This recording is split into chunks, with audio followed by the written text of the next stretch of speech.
الحمد لله وكفى وسلام على عباده الذين اصطفى أما بعد فأعوذ بالله من الشيطان الرجيم بسم الله الرحمن الرحيم الذين يأكلون الربا لا يقومون إلا كما يقوم الذي يتخبطه الشيطان من المس ذلك بأنهم قالوا إنما البيع مثل الربا وأحل الله البيع وحرم الربا فمن جاءه موعظة من ربه فانتهى فله ما سلف وأمره إلى الله ومن عاد فأولئك أصحاب النار هم فيها خالدون يمحق الله الربا ويربي الصدقات والله لا يحب كل كفار أثيم صدق الله العظيم. یہ آپ کے سامنے سورہ البقرہ کی آیت نمبر 275 اور 276 تلاوت کی گئی. پیچھے کے دو رکوع میں زکوٰۃ، صدقات، عمل کا ثواب اور ثواب کے شرائط اور ادائیگی کا طریقہ کار اور ایک خاص مصرف کا ذکر تھا.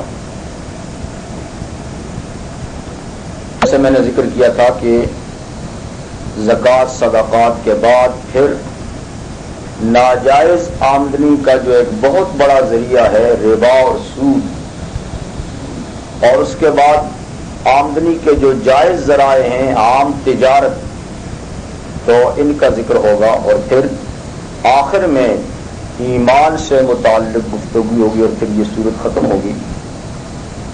تو زکوٰۃ و صدقات کے بیان کے بعد آج جو آیات تلاوت کی گئی ہیں ان میں ربا کا ذکر ہے. زکوٰۃ اور صدقات میں مال خرچ کیا جاتا ہے اور ربا آمدنی کا ایک ناجائز ذریعہ ہے جس سے مال حاصل کیا جاتا ہے. تو مال حاصل کرنے کے دو ذریعے ہیں، ایک جائز اور ایک ناجائز. جائز تجارت ہے، ملازمت ہے، صنعت و حرفت ہے اور کئی قسم کی چیزیں ہیں، اور ناجائز کی بھی کئی قسمیں ہیں، ان میں سے ایک ربا ہے. تو پہلے ہم ان آیات کا ترجمہ اور اس کی تشریح کرتے ہیں اور اس کے بعد پھر اس پر تھوڑی سی بات ہوگی. پہلی آیت کریمہ میں اللہ تعالیٰ نے سود کھانے والے لوگوں کا حشر میں جو انجام ہوگا اس کو ذکر کیا ہے.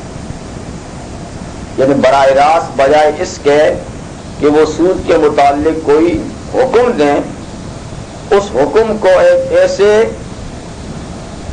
عنوان سے ذکر کیا ہے کہ اس عمل کی جزا آخرت میں کیا ہوگی.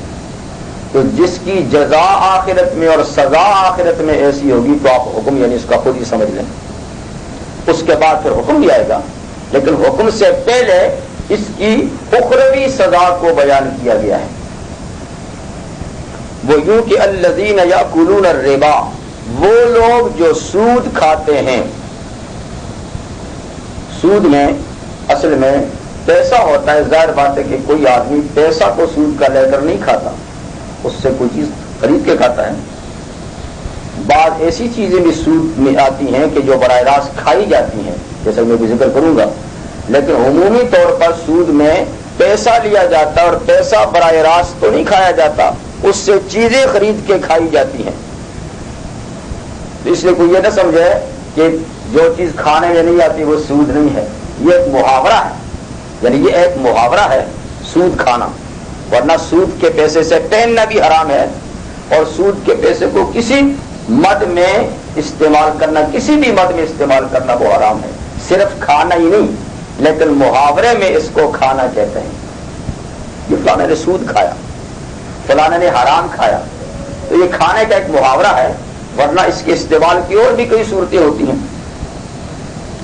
تو وہ لوگ جو سود کھاتے ہیں لا یقومون الا کما یقوم الذی یتخبطہ الشیطان من المس، نہ کھڑے ہوں گے یعنی قبروں سے نہیں اٹھیں گے مگر اس آدمی کی طرح اٹھیں گے جس کو شیطان نے چھو کر حواس باختہ کر دیا ہو، اس آدمی کی طرح کھڑے ہوں گے۔ یہ تخبط الشیطان کہ شیطان نے اس کو خبتی کر دیا، اس کو پاگل بنا دیا، من المس چھو کر۔ تو جیسے جس آدمی کو شیطان چھو جاتا ہے، لگ جاتا ہے اس کے اوپر، تو وہ بدحواس ہو کر اس کی حالت جو ہے، اس کی کیفیت یعنی جسمانی کیفیت بھی، اس کی کلام کا انداز بھی، اس کا دیکھنا بھی ایک عجیب پاگلانہ قسم کا ہوتا ہے، مجنونانہ قسم کا ہوتا ہے۔ تو یہ جب قبروں سے اٹھیں گے تو یوں ہی باولوں کی طرح اٹھیں گے۔ جیسے کہ ایک روایت میں ہے، علماء نے لکھا ہے کہ ہر شخص قیامت کے دن قبر سے اس عمل پہ اٹھے گا جس عمل پہ اس کا خاتمہ ہوا ہوگا،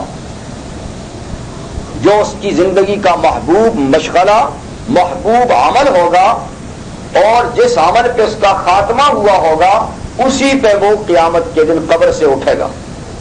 گویا قبر سے اٹھنے کی کیفیت ہی اس کی دنیاوی زندگی کو بتا دے گی کہ یہ کیسا آدمی تھا۔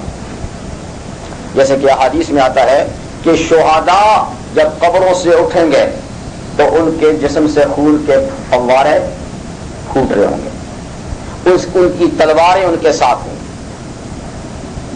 ان کا جسم، ان کا کفن لہو لہان ہوگا۔ جیسے کہ حدیث میں آتا ہے کہ جو آدمی حج کی عبادت کے دوران انتقال کر گیا تو وہ حج کے لباس میں ملبوس اٹھے گا، اس کی زبان پہ تلبیہ ہوگا، لبیک اللہم لبیک۔ اسی طریقے سے کوئی آدمی اگر خوش نصیب نماز پڑھتے ہوئے نماز میں اس کا انتقال ہو جائے تو قبر سے اٹھے گا تو نماز پڑھتا ہوا اٹھے گا۔ تو اس طریقے سے جو آدمی کا زندگی کا محبوب عمل ہوگا یا جس عمل پہ اس کا خاتمہ ہوگا تو اس پہ وہ اٹھے گا۔ جب یہ بات ہے تو سود خوار کیسا اٹھے گا اس کے بارے میں تو قرآن حکیم کی آیت نے بتا دیا کہ یہ باولا اور دیوانہ اٹھے گا، جو ہذیان بکتا ہوا اٹھے گا۔ تو جو کیفیت سود کھانے کی دنیا میں اس کی تھی کہ مال سمیٹنے، مال کو بڑھانے کے لیے کسی چیز کی تمیز نہیں کرتا تھا، ہر وقت اسی کے کاؤنٹنگ میں رہتا تھا، یہ بڑھے، اس میں کم نہ ہو، اس میں کم نہ ہو، اس میں کم نہ ہو۔ تو بس کسی سے لینے میں تھوڑی سی تاخیر ہو جاتی تو اس پہ برس پڑتا تھا۔ تو یہی کیفیت مجنونانہ اس کی ہوگی۔ اس آیت سے یہ بھی معلوم ہوا کہ شیطان انسان کو مست کرتا ہے۔ کبھی شیطان کے داؤ پیچ میں بھی آدمی آتا ہے اور اس کی کیفیت پھر مجنونوں جیسی ہوتی ہے۔ تو ہر مجنون پہ تو شیطان کا اثر نہیں ہوتا، دیوانگی کی اور بھی کئی وجوہات ہیں، کوئی ذہنی خرابی ہو سکتی ہے، کوئی اور نفسیاتی امر ہو سکتا ہے، لیکن دیوانے پن کی ایک صورت یہ بھی ہوتی ہے کہ شیطان انسان کو حواس باختہ کر دیتا ہے۔ اور یہ شیطان کی حواس باختگی کی صورت اس لیے ہوگی، دوسری طرح کا پاگل اس لیے نہیں ہوگا کہ دوسرے دیوانے اور پاگل زیادہ شور نہیں مچاتے، کبھی کبھی یوں ہی پڑے رہتے ہیں بے ہوشی کے عالم میں اور کبھی شور نہیں مچاتے، لیکن جس کو شیطان مس کرتا ہے وہ آرام سے اس کو نہیں چھوڑتا۔ تو یہ حقیقت ہے، یعنی جو لوگ اس کا انکار کرتے ہیں وہ حقیقت کا انکار ہے کہ یعنی صرف انسان کی ذہنی یا جسمانی بیماری کی وجہ سے دیوانگی آتی ہے اور انسان پاگل پنے کی بات کرتا ہے، اور شیطان کا چھونا اور مس کرنا کچھ نہیں، یہ حقیقت سے خلاف۔ ایسے تو کئی لوگ کئی حقائق کا انکار کرتے ہیں، ایسے لوگ بھی جو جنات کے وجود کا بھی انکار کرتے ہیں، لیکن یہ حقیقت ہے کہ بعض قسم کی دیوانگی محض شیطان کے اثر سے بھی ہوتی ہے۔ اور آپ نے محسوس کیا ہوگا یا کسی نے ایسے آدمی کو دیکھا ہوگا کہ اس کی گفتگو کا انداز کیا ہے؟ وہ خاتون ہے تو مردوں کے لہجے میں بولتی ہے، کبھی مرد ہے تو عورتوں کے لہجے میں بولتا ہے، اس لیے کہ جس قسم کے شیطان نے اس کے اوپر اپنا اثر ڈالا ہے اسی کی زبان اور لہجے میں وہ بولتا ہے۔ تو کئی خواتین جسے مرد جن کا اثر ہوتا ہے تو وہ خاتون ہوتے ہوئے مردانہ لہجے میں بات کرتی ہیں، اور ایسے مرد ہوتے ہیں جو خواتین کے لہجے میں، معلوم ہے کہ کسی خاتون جن نے اس کے اوپر اثر کیا۔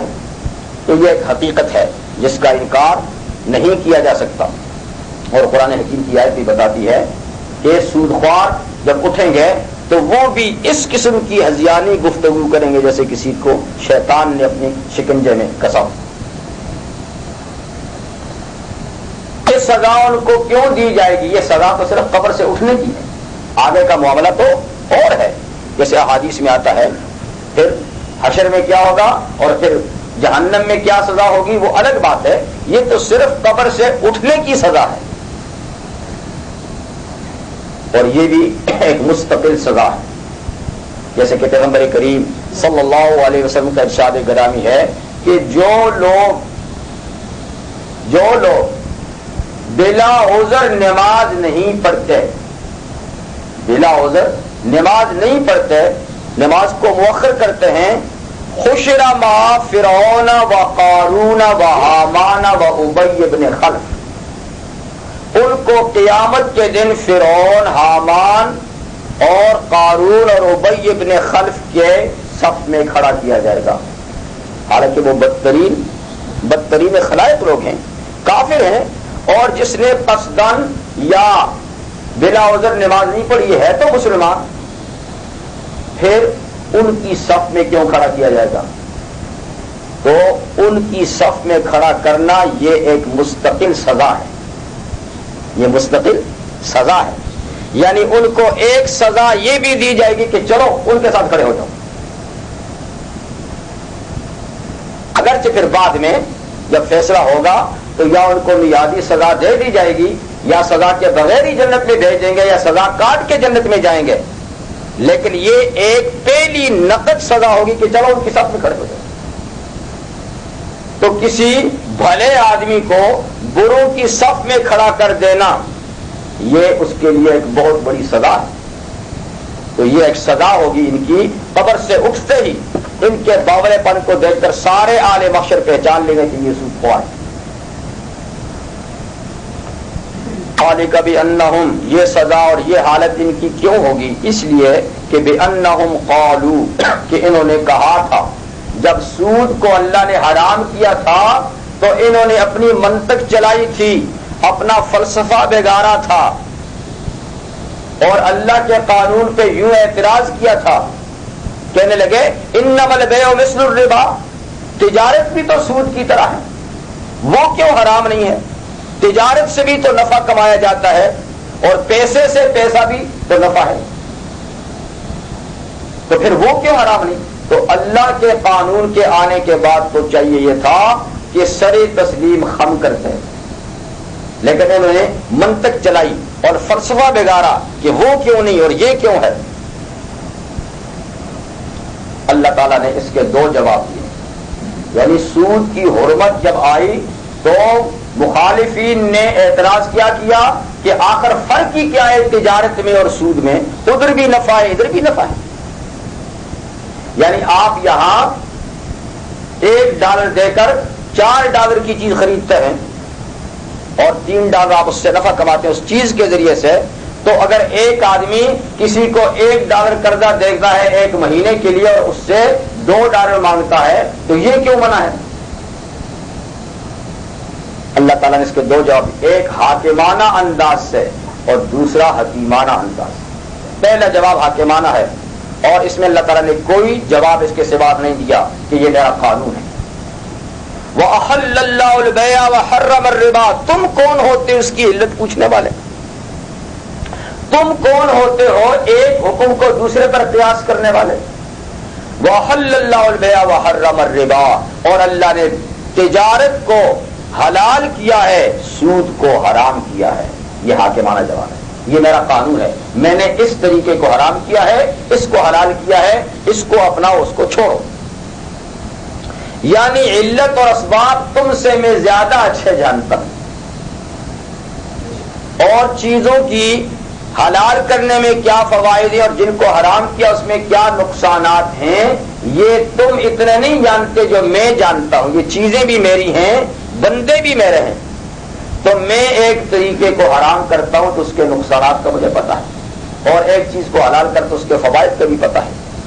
تم کون ہوتے ہو کہ ایک حلال چیز پہ حرام کو قیاس کرتے ہو کہ ادھر بھی نفع ہے ادھر بھی نفع ہے؟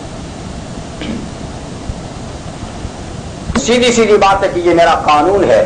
فمن جاءہ موعظۃ من ربہ، بس جس کے پاس اس کے رب کی طرف سے نصیحت پہنچ جائے، یعنی یہ حکم پہنچ جائے، فانتہا، اور پھر وہ سود سے باز آ گیا نصیحت پہنچنے کے بعد، فلہ ما سلف، اس کے لیے جائز ہے جو حکم آنے سے پہلے سود لیتا رہا، وہ جائز ہے، وہ ہو گیا، کیونکہ ابھی قانون نہیں تھا۔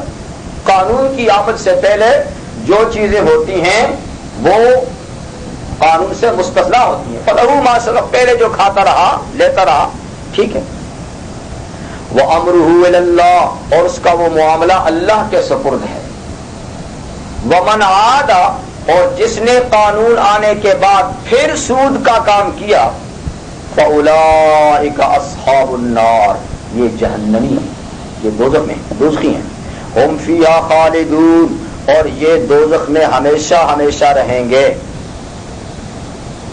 لیکن ہمیشہ وہ سود خوار رہیں گے جو سود کو حلال سمجھتے ہیں، یاد رکھیے گا۔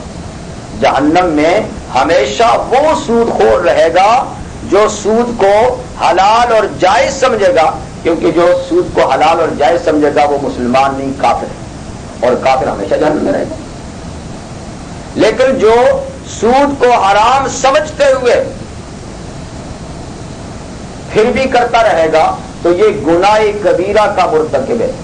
جو بڑے بڑے کبائر ہیں نا 7، ان میں سے ایک سود کھانا ہے۔ جو بڑے 7 اکبر الکبائر جن کو حضور نے فرمایا اکبر الکبائر، یعنی کبیرہ گناہوں میں بھی جو چوٹی کے 7 بڑے گناہ ہیں ان میں سے ایک سود خوری ہے، تو وہ گناہ کبیرہ کا مرتکب ہے، اس لیے وہ سزا پانے کے بعد تو جنت میں جائے گا، لیکن کتنی سزا ہے اور کتنی سنگین سزا ہے اس کا تصور بھی نہیں کیا جا سکتا۔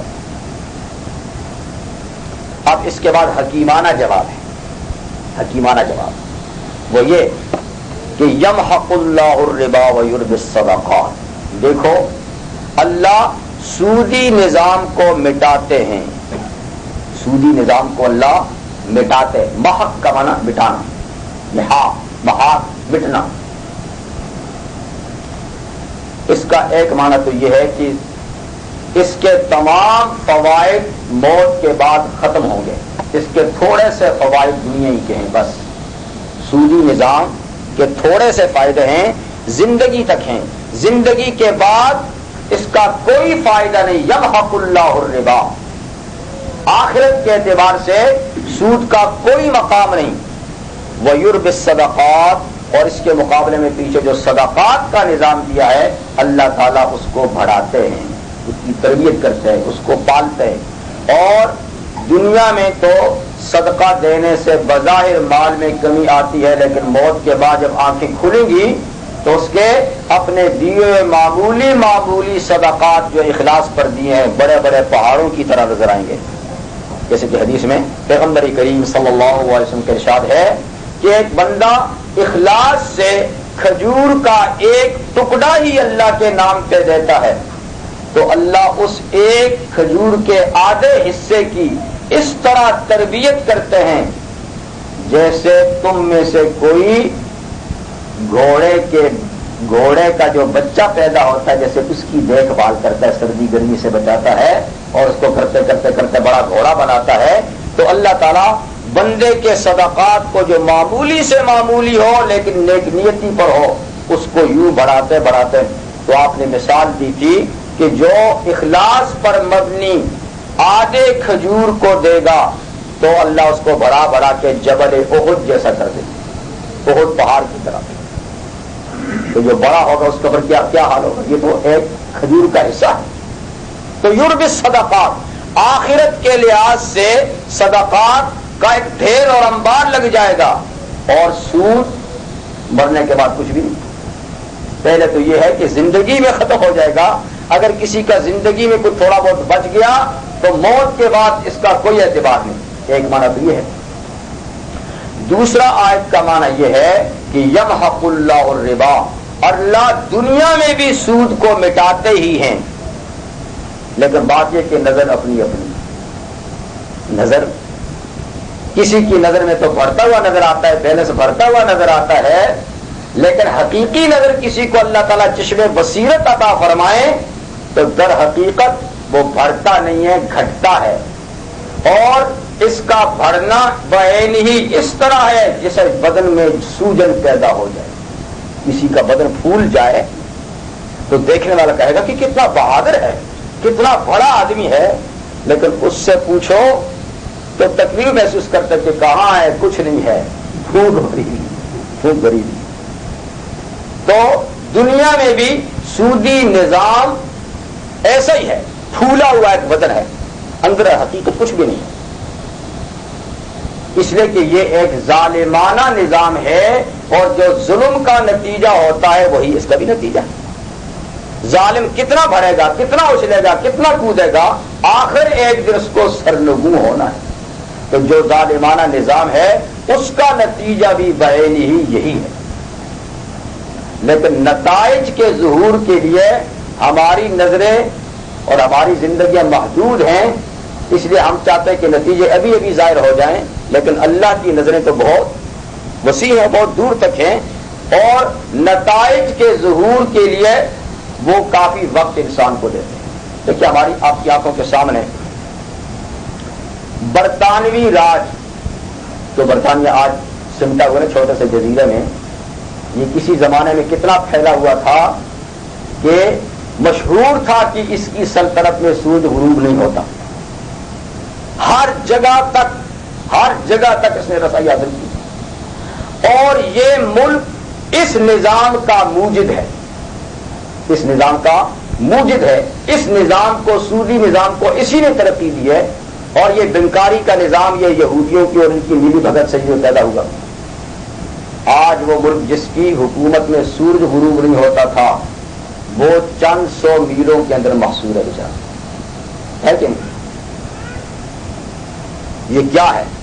یہ وہی اللہ کی لاٹھی، یعنی ایک یہی جرم نہیں، اور بھی بے شمار جرائم ہیں، لیکن ان جرائم میں ایک یہ عالمگیر سطح پہ ایسے نظام کو وجود دینا جس میں غریب غریب تر اور امیر امیر تر ہو جائے، اور عام لوگوں کا خون چوس چوس کے چند لوگ جو اپنی تجوریاں بھرے، یہ ظلم نہیں ہے؟ تو اس ظالمانہ نظام کے ایجاد کی وجہ سے آج وہ ہر جگہ سے بے دخل ہو کر اپنے جزیرے کے اندر سمٹا ہوا ہے، اور اب ہم قائم مقام ہیں۔ تو تلہ الملک من تشاء، اللہ جس کو چاہتے حکم دیتے ہیں۔ یہ بھی غلام تھے اس کے ہے، یہ بھی غلام تھے، وہ بھی غلام تھے، اب دور بدلا تو غلام آقا بنے ہوئے ہیں، مگر بدقسمتی سے ان غلاموں نے بھی جب آقائی کا روپ دھارا تو انہوں نے اس نظام کو ختم نہیں کیا، بلکہ اب یہ اس کے علم بردار ہیں۔ تو اب دیکھیے اللہ کی لاٹھی کب آتی ہے اور کب اس کا بھی خاتمہ ہوتا ہے۔ تو بدیاں جب عروج پہ جاتی ہیں تو اللہ تعالیٰ وقت تو کافی دیتے ہیں، لیکن جب اللہ تعالیٰ پھر خبر لیتے ہیں تو جس کی خبر لیتے ہیں وہ ہکا بکا ہوتا ہے کہ کہاں سے آ گیا۔ تو یمحق اللہ الربا، یہ دولت ہمیشہ نہیں رہے گی، اللہ ربا کو مٹاتے ہیں، تم کون ہو سکتے کہ اس کو ترقی دو؟ تمہیں تھوڑا سا وقت دیا ہے، سنبھلو تو سنبھلو، نہ سنبھلو تو سنبھال لیں گے۔ یمحق اللہ الربا ویربی الصدقات، اور اس کے مقابلے میں اللہ تعالیٰ صدقات کے نظام کو، زکوٰۃ کے نظام کو اللہ ترقی دیتے ہیں۔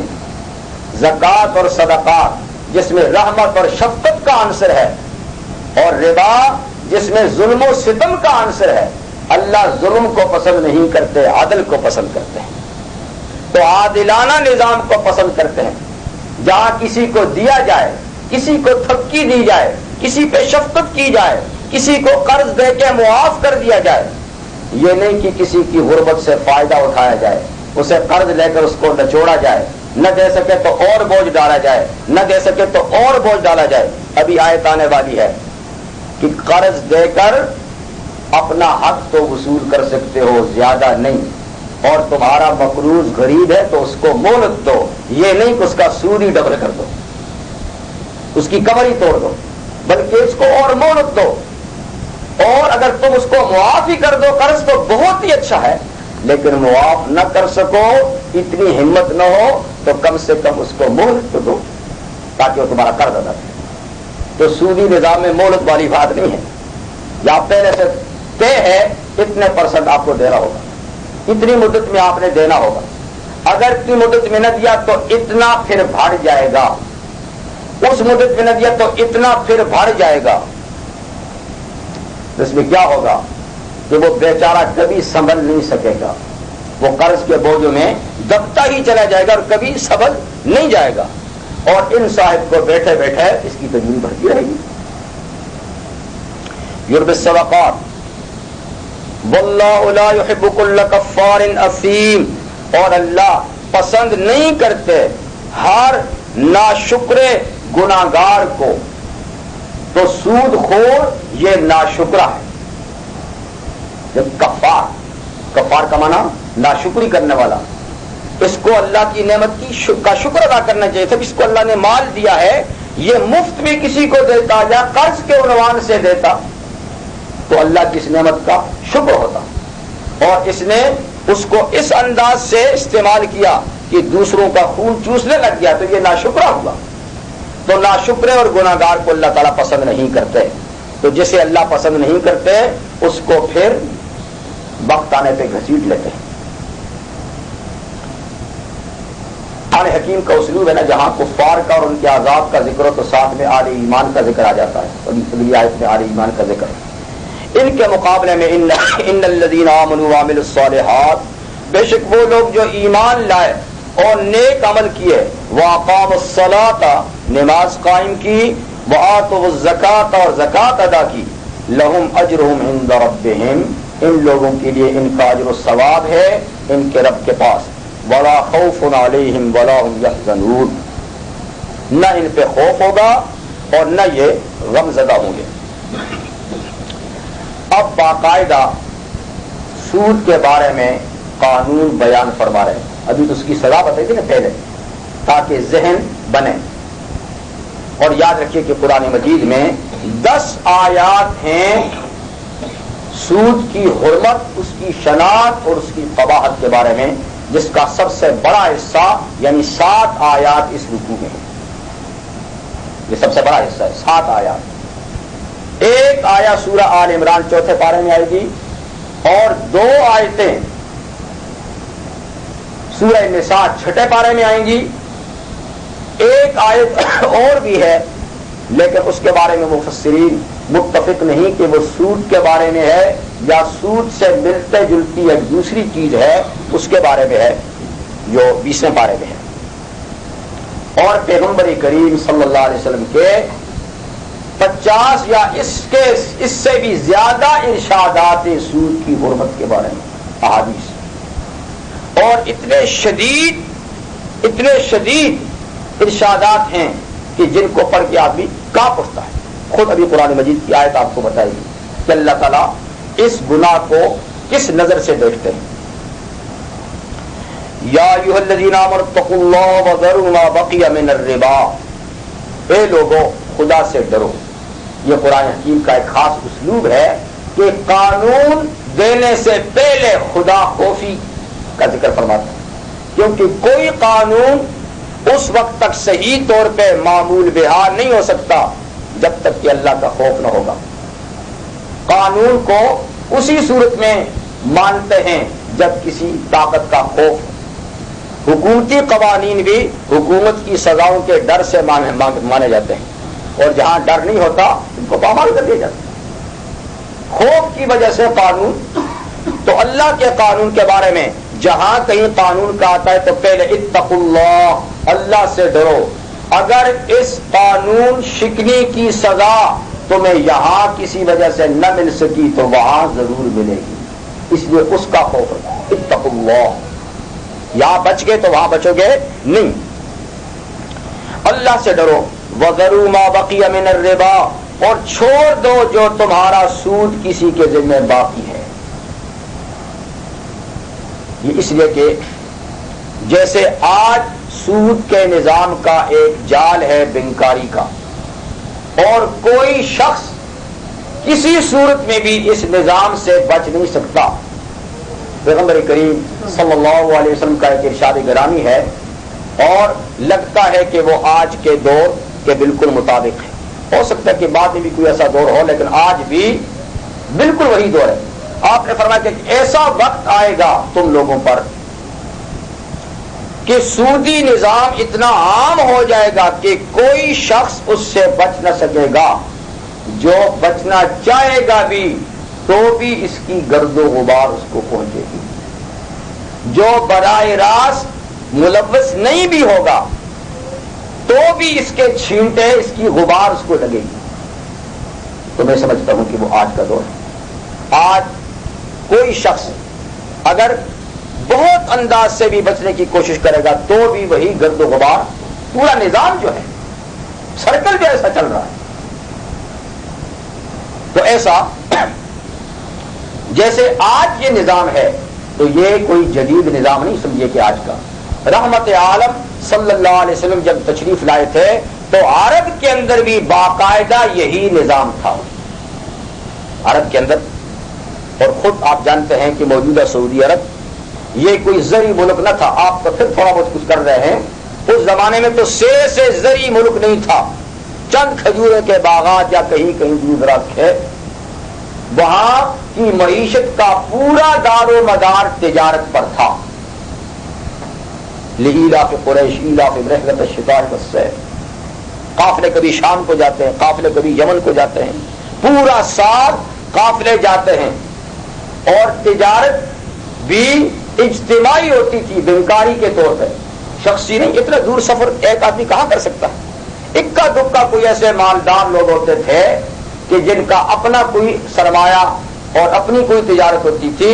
عمومی طور پر عربوں کے اندر جو تجارت ہوتی تھی وہ اجتماعی ہوتی تھی، یعنی ایک کمپنی کی شکل میں سرمایہ اکٹھا ہوتا تھا، اور پھر ایک کمپنی کی شکل میں قافلہ سب کا سرمایہ لے کر جاتا تھا، اس سے مال خریدا، لایا، اس کو بیچا، اور پھر اس کے شیئر جو وہ تقسیم کیے، اس کے آمدنی وغیرہ۔ خود ان آیات کا شان نزول بھی یہ ہے کہ یہ فتح مکہ کے بعد کئی قبائل مسلمان ہوئے، فتح مکہ کے بعد بہت سے قبائل مسلمان ہوئے۔ تو مکہ میں دو قبیلے تھے، بنی عامر اور بنی مغیرہ، ان کا آپس میں بھی ایسا ہی سودی تجارتی کاروبار تھا، یعنی بنی مغیرہ غریب تھے اور بنی عامر دولت مند تھے، یہ تجارت کے لیے ان سے قرضہ لیا کرتے تھے، سود پر پیسے لیتے تھے، اس سے تجارت کرتے تھے، اور پھر باقاعدہ ان کو اصل کے ساتھ سود واپس کرتے تھے۔ یہ سلسلہ جاری تھا، اور کئی قبائل میں اس قسم کی چیزیں تھیں۔ خود پیغمبر کریم صلی اللہ علیہ وسلم کے چچا محترم حضرت عباس رضی اللہ تعالیٰ عنہ کا عرب میں بہت بڑا سودی کاروبار تھا، بہت بڑا، بڑے پیمانے پر۔ چنانچہ حجۃ الوداع کے موقع پہ حضور صلی اللہ علیہ وسلم نے ایک خاص اعلان فرمایا تھا، یعنی حکم تو پہلے یہ آ چکے تھے، لیکن اس بہت بڑے اجتماع میں بطور خاص سودی نظام کے خاتمے کا آپ نے پھر اعلان کیا کہ جن کو یہ بات نہیں پہنچی ان کو بھی پہنچ جائے۔ تو رحمت عالم صلی اللہ علیہ وسلم کے خطبے کا حصہ یہ ہے کہ جاہلیت کا سود، یعنی اسلام سے پہلے کے دور کو جاہلیت کہتے ہیں، جاہلیت کا سود اور جاہلیت کی رسمیں آج میں نے اپنے پاؤں کے نیچے رونڈ ڈالی ہیں۔ اس لیے آج کے بعد کوئی سودی کاروبار والا اپنا اصل قرض سے زائد سود کا مطالبہ نہیں کر سکتا۔ اور پھر حضور نے فرمایا کہ اس کی ابتدا میں اپنے خاندان سے کرتا ہوں کہ میرے چچا عباس کا جتنا سود بقایا ہے لوگوں کے ذمہ، عباس اپنی اصل رقم تو وصول کر سکتے ہیں لیکن آج کے بعد سود وصول نہیں کر سکتے. میں سب سے پہلے ان کا سود معاف کرتا ہوں. تو پیغمبر کریم صلی اللہ علیہ وسلم جب حکم دیتے تھے تو پہلے اپنی مثال پیش کرتے تھے، اپنے عزیزوں کی، اپنے صحابہ کی، اپنے رشتہ داروں کی. تو حضرت عباس رضی اللہ عنہ کا یعنی اس وقت کروڑوں کا سود تھا لوگوں کے ذریعے. کوئی آسان بات نہیں تھی. میں نے یہ بات پڑھی نہیں لیکن میں نے معتبر عالم سے سنی ہے کہ حضرت عباس اٹھ کھڑے ہوئے اور انہوں نے کہا کہ میرے بھتیجے امام الانبیاء نے میرا سود معاف کیا ہے، میں اصل بھی معاف کرتا ہوں. میں جس کو قرض ہے، جو میرا حق ہے، جس کی وصولی کی رکن انہوں نے اجازت دی ہے، وہ بھی معاف کرتا ہوں. آئندہ کسی سے کوئی مطالبہ نہیں. یہ بہت بڑی بات ہے. تاریخ نے دیکھا کہ حضرت عباس اس سے مفلس نہیں ہو گئے. ان کے بعد کی تجارت حلال مال میں اللہ تعالیٰ نے اتنی برکت دی کہ جس کا کوئی حساب نہیں. اور پھر اللہ نے ان کی اولاد کو اتنی سیاسی برتری دی کہ 550 سال تک خلافت ان کے خاندان میں رہی. تو یہ قربانی کی بات ہے اور حوصلے کی بات ہے. تو بہرحال یہ حکم ہو گیا. تو 2 قبیلے تھے، بنی عمر اور بنی مغیرہ. بنی مغیرہ پر بنی عمر کے اصل قرض کے علاوہ سود کا بھی بہت سارا بوجھ پڑ چکا تھا. اب بنی مغیرہ مسلمان ہو گئے. بنی عمر نے اپنے سود کا مطالبہ کیا. انہوں نے کہا اسلام میں سود منع ہو چکا ہے، لہذا ہم تمہیں سود نہیں ادا کریں. نے جو وہاں گورنر تھے مکہ کے اور جو امیر تھے ان کے پاس یعنی اپنا مقدمہ پیش کیا. انہوں نے مقدمہ پیغمبر کریم صلی اللہ علیہ وسلم کی خدمت میں پیش کیا کہ یہ یہاں تنازع ہوا ان کا آپس میں. حضور نے یہی آیتیں بھیج دی کہ یہ بنی عمر کو سنا دو، یہ اللہ کا حکم ہے کہ وہ سود کا مطالبہ اب نہیں کر سکتے. وہ جو کہتے ہیں نہیں دیں گے تو ٹھیک کہتے ہیں، ان کو دینا جائز نہیں، ان کو لینا جائز نہیں. اگر وہ اللہ کے حکم کے سامنے سر نگوں ہوتے ہیں اور تسلیم کرتے ہیں تو ٹھیک، اور اگر پھر بھی مطالبہ کرتے ہیں تو ان کو کہہ دو، اگلی آیت سنا دو کہ اللہ نے فرمایا کہ جو پھر سود کا مطالبہ کرے گا وہ اللہ سے اعلان جنگ کر دے. اس کا مطلب یہ کہ وہ پھر باغی ہیں، پھر انہوں نے اسلام کو چھوڑ دیا ہے. اگر وہ باغی ہیں تو پھر باغیوں کے ساتھ جہاد کیا جائے گا، باغیوں کے ساتھ جہاد کیا جائے گا. لہذا انہوں نے جواباً کیا کہا کہ اللہ سے لڑنے کی طاقت نہیں ہے، اس لیے ہم مطالبہ نہیں کرتے. اللہ سے لڑنے کی کسی بندے سے ہوتی تو کچھ کر لیتے ہیں، لیکن اللہ خود جب آتے ہیں کہ مجھ سے لڑائی ہے تو کہا اللہ سے لڑائی کے حوصلہ ہمارا دل ہے، لہذا ہم چھوڑ دیتے ہیں. تو اے لوگ جو ایمان لائے ہو اللہ سے ڈرو. وَذَرُوا مَا بَقِيَ مِنَ الرِّبَا، اور چھوڑ دو جو تمہارا سود لوگوں کے پاس ہے. ان کنتم مؤمنین، اگر تم مومن ہو تو تمہیں ایسا کرنا چاہیے، اگر مومن نہیں ہو تو پھر لو. فَإِن لَّمْ تَفْعَلُوا، اگر تم نے ایسا نہ کیا اور پھر سود کا مطالبہ کیا، فَأْذَنُوا بِحَرْبٍ مِّنَ اللَّهِ وَرَسُولِهِ، تو پھر اعلان کر دو لڑنے کا اللہ اور اس کے رسول سے. تو پھر تو اللہ اور رسول سے جنگ. اور یہ شدید بات ایک اور گناہ کے بارے میں ہے، اس کے سوا کسی بڑے سے بڑے گناہ کے بارے میں بھی اللہ تعالیٰ نے اس گناہ کو کرتے رہنے کو اپنے ساتھ جنگ نہیں کہا. حالانکہ واقعہ تو یہ ہے کہ اللہ کے ہر حکم کی عدولی خدا سے جنگ ہی ہے، مخالفت ہے. لیکن اللہ تعالیٰ نے باقی احکامات کو نہ ماننے یعنی نہ اس پہ عمل پیرا ہونے کو جنگ سے تعبیر نہیں کیا اور سزائیں بتائیں.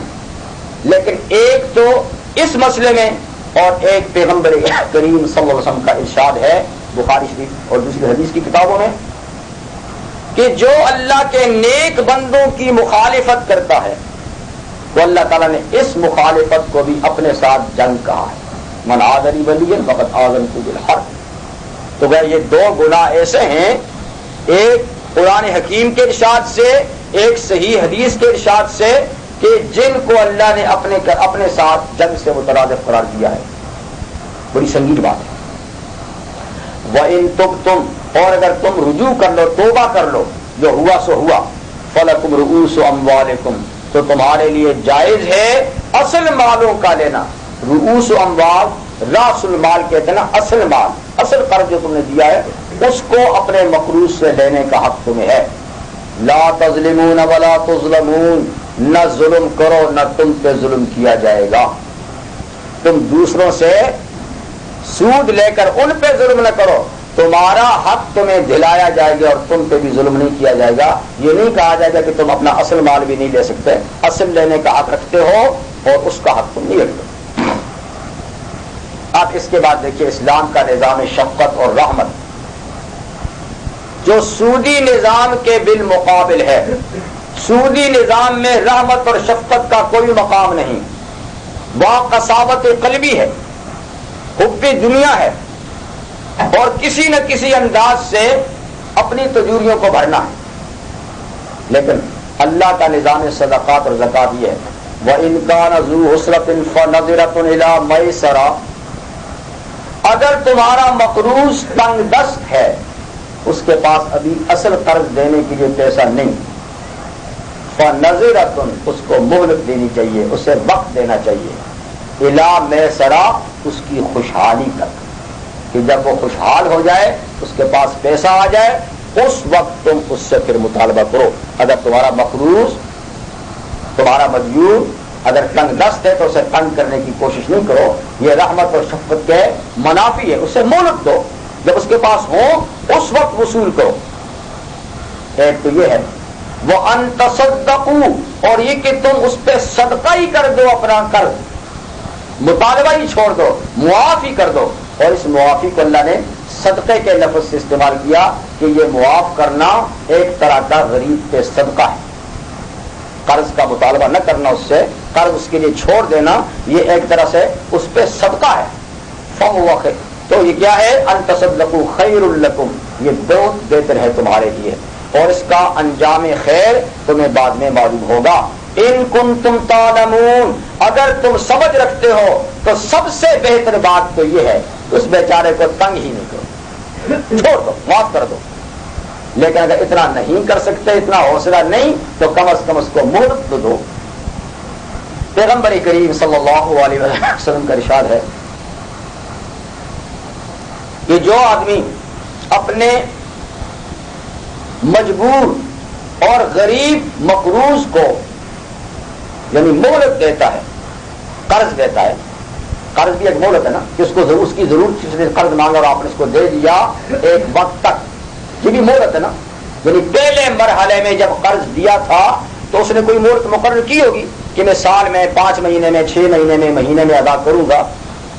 تو حضور نے فرمایا جب پہلے مرحلے میں آدمی کسی کی ضرورت مند کو قرض دیتا ہے تو اس کو روزانہ اتنے پیسے صدقے کرنے کا ثواب ملتا ہے.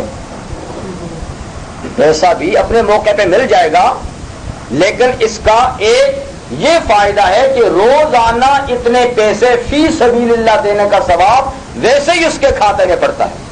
بتائیے، یہ قرض بلا سود قرض حسنہ حاجت مند کو دیا تو روزانہ جتنا دیا ہے اتنا فی سبیل اللہ دینے کا ثواب پڑتا رہے گا، اور وقت پہ وہ اپنے اصل پیسے بھی آپ کو مل جائیں گے. لیکن جو وقت مقرر کیا تھا آپس میں کہ مہینے 2 مہینے 4 مہینے میں یہ پیسے واپس کیے جائیں گے، اس وقت تک اس کے ہاتھ میں کچھ نہیں آیا، اس نے پھر درخواست کی کہ مجھے کچھ اور وقت دو، ملے گا. تو یہ ہے یرب الصدقات، صدقات قرض حسنہ. اس کو اللہ تعالیٰ یوں بڑھاتے چلے جاتے ہیں، یوں بڑھ، اور جب قیامت کو اٹھے گا تو اس نے تو قرض دیا تھا اور واپس لے بھی لیا تھا، لیکن دیکھے گا وہاں تو کیا ہے، پہاڑوں کے پہاڑ ہے. یا اللہ یہ کہاں ہے؟ کہ بھائی یہ وہ تیری زندگی ہے، وہ تیرا صدقہ تھا، یہ تیرا قرض حسنہ تھا. تو یہ ہے یرب الصدقات. ہاں تک تو بیان تھا سود کی حرمت اور اس کی قباحت اور اس کے مقابلے میں مقروض کو مہلت دینے یا مقروض کو معاف کرنے کے اجر و ثواب کا ذکر تھا۔ اگلی آیت کریمہ اس رکوع کی، یہ قرآن مجید کی سب سے آخری آیت ہے۔ سب سے پہلی آیت تو آپ کو معلوم ہے جو قرآن مجید کی نازل ہوئی سورہ اقرا بسم ربک الذی خلق، لیکن سب سے آخری شاید معلوم نہ ہو تو سب سے آخری یہ آیت ہے۔ اس کے بعد قرآن مجید کی اور کوئی آیت نازل نہیں ہوئی، اور پیغمبر کریم صلی اللہ علیہ وسلم 31 دن یا 9 دن کے بعد انتقال فرما گئے، یعنی آپ کے انتقال سے 31 دن پہلے یا 9 دن پہلے یہ آیت نازل ہوئی، اور یہ قرآن مجید کی سب سے آخری آیت ہے۔ ویسے تو حجۃ الوداع میں ایک آیت نازل ہوئی تھی جس میں تکمیل دین کا اعلان تھا، لیکن اس سے مراد ہے کہ شرعی احکام آج پورے ہو چکے ہیں۔ اس کا یہ مطلب نہیں تھا کہ اس کے بعد نصیحت کی کوئی بات بھی نہیں اترے گی، لیکن سب سے آخری جو نصیحت کی بات ہوتی تو وہ یہ ہے وَاتَّقُوا يَوْمًا تُرْجَعُونَ فِيهِ إِلَى اللَّهِ وَاتَّقُوا يَوْمًا تُرْجَعُونَ فِيهِ إِلَى اللَّهِ، ڈرو اس دن سے۔ یہاں قانون تھوڑے ہیں اور قانون پہ عمل درآمد کرنے کے لیے ذہن سازی زیادہ ہے۔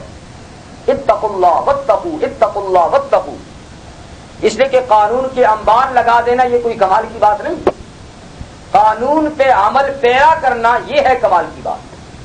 اور ایسے انداز سے قانون پہ عمل پیرا کرانا کہ آدمی رات کی تنہائی میں بھی اس کو احساس ہو کہ یہ قانون نہیں توڑ سکتا، دن کے اجالے میں، مجمع عام میں، تنہائی میں ایسا احساس قرآن مجید بیدار کرتا ہے کہ یہ احساس اگر بیدار رہے تو پھر آدمی کسی لمحے بھی قانون نہیں توڑ سکتا۔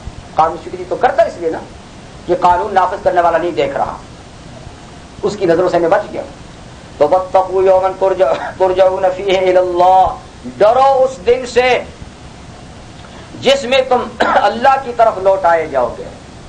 تو اللہ کی طرف لوٹانے کا مقصد اس کے سوا اور کیا ہے کہ وہ تمہاری زندگی، اس زندگی کا حساب تم سے لیں گے، اس زندگی کا حساب تم سے لیں گے، اور اللہ سے ایک ذرہ اور ایک لمحہ بھی زندگی کا پوشیدہ نہیں۔ ثم توفی کل نفس ما کسبت، اور پھر پورا دیا جائے گا ہر آدمی کو جو کچھ اس نے کیا ہوگا، نیک یا بد عمل، اس کی پوری جزا یا سزا اللہ تعالیٰ دیں گے۔ جیسے سورہ زلزال میں ہے فَمَن يَعْمَلْ مِثْقَالَ ذَرَّةٍ خَيْرًا يَرَى وَمَن يَعْمَلْ مِثْقَالَ ذَرَّةٍ شَرًّا يَرَى، جس نے ذرہ برابر نیکی کی ہوگی وہ اس کو دیکھ لے گا اور اس کی جزا پا لے گا، اور جس نے ذرہ برابر بدی کی ہوگی اس کو دیکھ لے گا اور اس کی سزا پائے گا۔ وَهُمْ لَا يُظْلَمُونَ، اور ان لوگوں پہ ظلم نہ کیا جائے گا، ان کو ٹھیک ان کا بدلہ دیا جائے گا۔ یہ تو ان آیات مبارکہ کی تشریح اور تفسیر تھی۔ اب تھوڑی سی ربا کی تعریف۔ ربا اور سود چیز کیا ہے جو اتنا شنیع اور قبیح فعل ہے، جس پہ اللہ اتنے ناراض ہوتے ہیں، جو اکبر الکبائر میں سے ایک ہے، یہ ہے کیا ہے؟ یوں تو سبھی جانتے ہیں، لیکن پھر بھی یاد دہانی کے لیے کچھ باتیں ایسی بھی ہیں جو نہیں جانتے، کچھ ایسی ہیں جو جانتے ہیں۔ ربا یہ عربی میں اضافے کے لیے بولا جاتا ہے، زیادتی، نفع۔ ربا کا معنی بڑھنا، ربا کا معنی ہے بڑھنا، اضافہ ہونا۔ جیسے اہتزت وربت، سورہ حامیم سجدہ میں فَإِذَا أَنزَلْنَا عَلَيْهَا الْمَاءَ اهْتَزَّتْ وَرَبَتْ، جب ہم زمین پہ بارش برساتے ہیں تو ابھر جاتی ہے، بڑھ جاتی ہے، ابھر جاتی ہے، بڑھ جاتی ہے، اهْتَزَّتْ وَرَبَتْ۔ اسی طرح جو سورہ قصص کی آیا ہے وَمَا آتَيْتُم مِّن رِّبًا لِّيَرْبُوَ فِي أَمْوَالِ النَّاسِ، اس میں جو لفظ ربا ہے اس میں مفسرین کا ایک طبقہ تو کہتا ہے کہ یہی ربا ہے، لیکن ایک طبقہ ایسا ہے جو کہتا ہے کہ نہیں، یہ دوسری قسم کا اضافہ ہے۔ تو وہاں پھر لغوی معنی ہوگا، یعنی وما آتیتم من ربا، وہ جو تم کسی کو کچھ ہدیہ تحفہ دیتے ہو بڑھنے کے لیے۔ تو ہدیہ اور تحفہ جو دیے جاتے ہیں وہ دو طرح کے ہوتے ہیں، ایک تو تحفتن دیتے ہیں اور اللہ کی رضا مطلوب ہوتی ہے اور دے کے بھول جاتے ہیں یہ تحفہ میں دے رہا ہوں تاکہ ہمارے تعلقات، کیونکہ تحائف کے تبادلے کا مطلب کیا ہوتا ہے؟ دلوں میں محبت پیدا ہونا، تعلقات بڑھنا. اسی لیے پیغمبر کریم صلی اللہ علیہ وسلم کے ارشاد ہے تہادو تہابو، آپس میں ہدایا اور تحائف کا تبادلہ کرو، اس سے محبت بڑھتی ہے. تو جو تم اپنے دوستوں یا عزیزوں کو یعنی تحفہ دیتے ہو، ایک تو اس لیے دیتے ہو کہ یہ پیغمبرانہ سنت ہے، اس سے تعلقات بڑھیں گے، الفت اور محبت پیدا ہوگی، سو یہ تو کار ثواب ہے.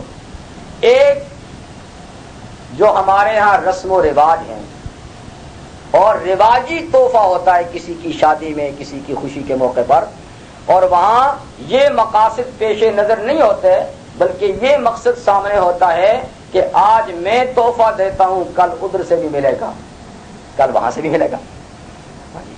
تو پھر اس انداز کے تحفے دیتے ہیں، پھر اپنا اپنے انداز ہوتے ہیں کہ اس سے کتنے ملنے کی توقع ہے، پھر یہ نیت کرتے ہیں کہ اس کو اتنا دوں تو مجھے امید ہے کہ وہ اس سے زیادہ قیمتی تحفہ مجھے واپس کرے گا. تو ایسے تحائف آپ جانتے نا، پھر باقاعدہ ان کی لسٹ لکھی جاتی ہے، فلاں نے یہ دیا، فلاں نے یہ دیا. کیوں جی؟ اور جی کل واپس بھی تو کرنا ہے، کل واپس بھی تو کرنا ہے. اس کی نیت بھی یہ تھی کہ کل واپس لینا ہے، لینے والا بھی لسٹ بنا کے رکھتا ہے کہ فلاں نے یہ دیا تھا، فلاں نے یہ دیا تھا، اور اس کو تھوڑا سا اچھا ہی دینا چاہیے. ویسے بات بھی یہ ہے کہ جو کسی کو تحفہ دے تو بالکل برابر کا نہیں، اچھا ہی دینا چاہیے، لیکن اس نیت سے نہیں. اس نیت سے کہ آقا صلی اللہ علیہ وسلم کی سنت یہ ہے کہ وہ تحفہ جب واپس کرتے تھے تو اچھا تحفہ دیتے تھے، لیکن یہ نہیں کہ آپ لکھ رکھیں کہ میں نے اس کو لازمی دینا ہے. اس لیے کہ اگر ایسے موقع پہ تحائف نہ ملے تو پھر اگلوں کو بھی شکوہ شکایت ہوتا، لو جی ہم نے تحفہ دیا تھا انہوں نے پوچھا ہی نہیں، یا ہم نے فلاں چیز دی تھی انہوں نے تو یہ گھٹیا چیز دے دی، یا جی جو ہم نے دیا تھا وہی واپس کیا ہے. تو دیکھو نیت کیا ہے، لینے کی نیت ہے، اچھی چیز لینے کی نیت ہے. تو اس لیے اللہ تعالیٰ فرماتے ہیں وہ جو تم دوسروں کو گفٹ دیتے ہو تاکہ وہ ان کے مال میں بڑھے اور تمہارے لینے کا وقت آئے تو بڑھ کر آئے. فلا یربو عند اللہ، یہ تحفہ تحائف اللہ کے ہاں نہیں بڑھتا، اس میں تمہاری نیت کی خرابی ہے، یہ نہیں بڑھتا. وما آتیتم من زکات، اور جو تم زکات دیتے ہو تو زکات میں تو یہ نیت نہیں ہوتی، یہ تو میرا مال ہی نہیں ہے تو اس کو دینا ہے. وما آتیتم من زکات تریدون وجہ اللہ، اور دیتے وقت تم صرف اللہ کی رضا پیش نظر رکھتے ہو، فاولئک هم المضعفون، تو یہ لوگ اپنے ثواب کو ڈبل اور ڈبل سے بھی ڈبل کرتے ہیں. تو جتنا خلوص ہوگا اتنا یہ ثواب بڑھے گا. تو خیر یہ کہہ رہا تھا کہ ربا کا معنی ہے بڑھنا. ربا کا معنی کیا ہے؟ بڑھنا. پھر سود کو ربا بھی اسی نیت سے کہتے ہیں کہ اس میں کسی کو دے کر اس سے بڑھا کر لینا ہوتا ہے، کسی کو دے کر اس سے بڑھا کے لینا ہوتا ہے. یہ تو لغوی معنی ہو گیا. اور بڑھا کے لینے کہ اس لغوی معنی کے لحاظ سے تو تجارت کے حدیث میں آتی ہے، لیکن اب اس کا شرعی معنی ربا کا یہ ہے کہ کسی کو مال دینا اور اس سے وہ مال اس کے مال سے اضافی طور پہ زیادہ کر کے لینا، اور جس زیادتی کا کوئی عوض اور بدل بھی نہ ہو. کسی کو دینا، دے کر اس سے زیادہ لینا، اور جو زیادہ لیا ہے اس کا کوئی بدل آپ نے اس کو نہیں دیا. $10 دیے تھے، 12 لیے تو 10 کے بدلے میں آئے تو 2 کے بدلے میں آپ نے اس کو کیا دیا؟ یہ ربا ہے. شرعی لحاظ سے ربا کیا ہے کہ کسی کو قرض دینا اور قرض دے کر اس دیے ہوئے قرض سے مزید لینا، اس مزید کے بدلے میں جس کو قرض دیا تھا آپ نے کچھ بھی نہیں دیا. تو یہ جو آپ نے مزید لیا یہ کس کے بدلے میں لیا ہے؟ یہ ہے ربا. یہ اس کا شرعی معنی ہے. اب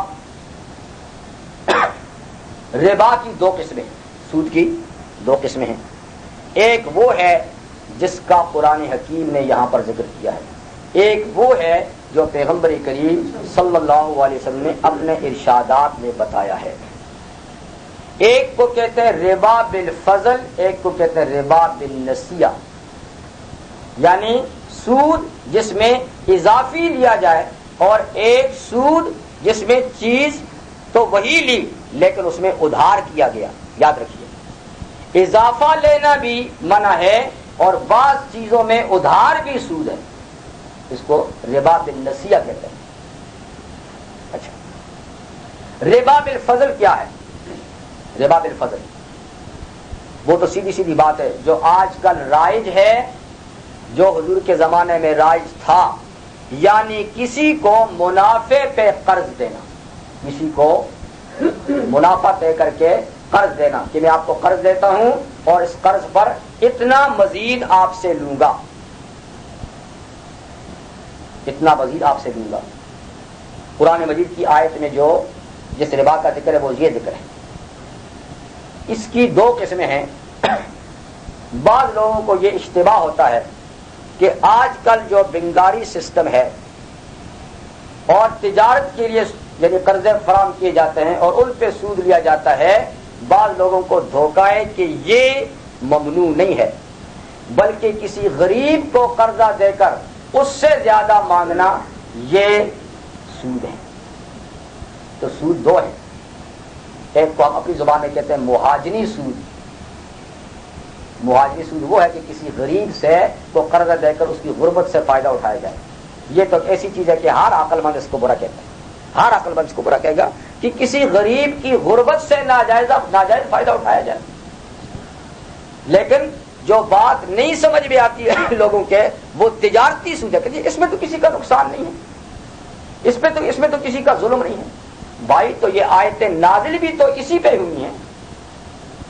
جیسے میں نے ذکر کیا کہ باقاعدہ قبائل کے اندر کمپنیاں تھی، ایک قبیلہ دوسرے سے قرض لے کر تجارت کرتا تھا.